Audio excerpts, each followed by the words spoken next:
Hi guys! Nandito na naman ako sa vlog ko. Tanungin natin yung asawa ko kung saan ang kanyang agency. Saan ang agency mo? iQuest. Sa iQuest ang agency niya guys. Alam niyo ba guys, dun sa agency niya, wait lang.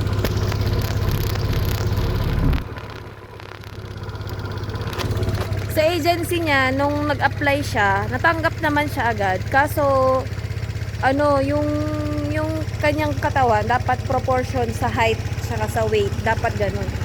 Naghintay pa siya ng ilang buwan kasi medyo chubby-chubby yung asawa ko nun eh. Nagkailangan daw yung height niya at saka yung weight niya, proportion.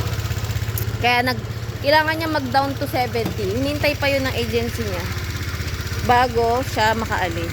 Nung nag-70 na siya yun, saka siya nakaalis. Mga matagal din yun, ilang buwan din yun. Mga 3 months yata.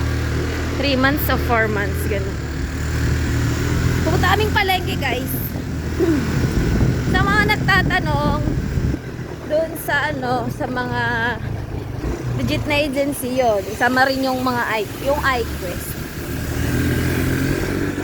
Pag nandito naman kayo, yung sa placement fee, meron kasing mga agency talaga na walang placement fee. Kagaya nung sa kapatid ko, sa Skyborn. Wala siyang placement fee. Libre ng company nila. Plus, meron naman na agency sa Everbest. Wala ding placement fee doon. Pero iQuest 100K with training. Doon sa Everbest, wala din siyang placement fee. Tapos yung mga magagastos mo, bumili ka ng ballpen, bumili ka ng kahit na basta may resibo, bibigay mo yan sa Everbest. Tapos babalik nila yon pagdating mo dito. Babalik nila lahat ng nagastos mo. Tapos doon daw, sa iQuest daw yun, merong siyang placement fee. Ang placement fee niya, kasi may mga training pa daw dun eh. Magkano ang placement fee mo? Sabi mo, umabot ng 100K. Umabot daw ng 100K. Yung sa akin naman placement fee ay 63. Tapos yung pinapirma sa amin hindi 63. Pero syempre sa gusto mong makaalis, nayaan na lang. Tapos yun, depende. Pero mas maganda nga pero sabi daw ngayon wala na daw placement fee eh. Ewan ko lang. Pero yung iba kasi talaga, nag-placement fee.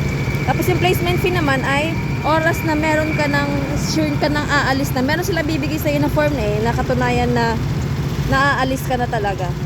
Tapos yung form na yun yung ibibigay mo dun minsan kasi may agency na meron na siyang lending na parang ka-sister ganun. Sila na yung mismong nag-o-offer na dun ka mangungutang sa kanila.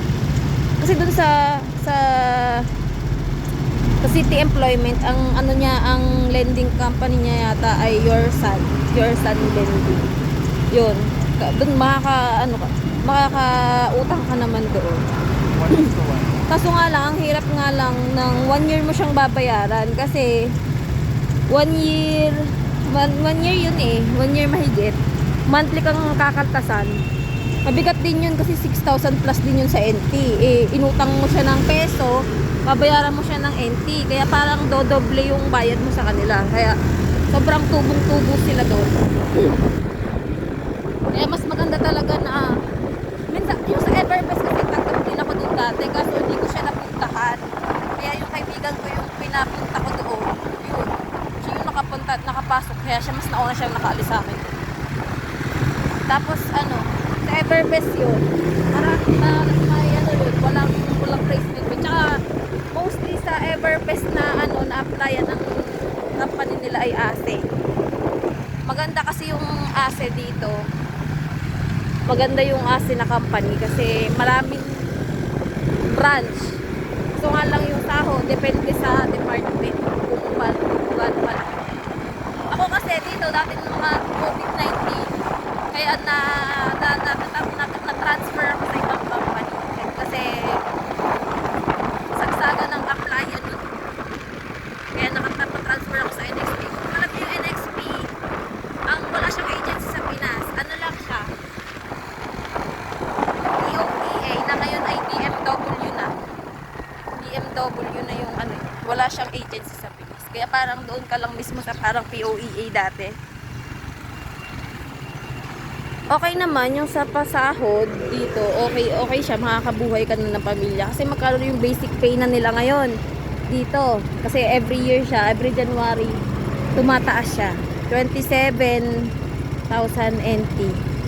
Yun, 27,000 NT plus, ganun. Basic pay pa lang yun, wala pa siyang OT. Magkano yun kung ita-times mo siya sa, pagpalagay mo na times 2. Kasi 1.70 plus ang palitan palagi.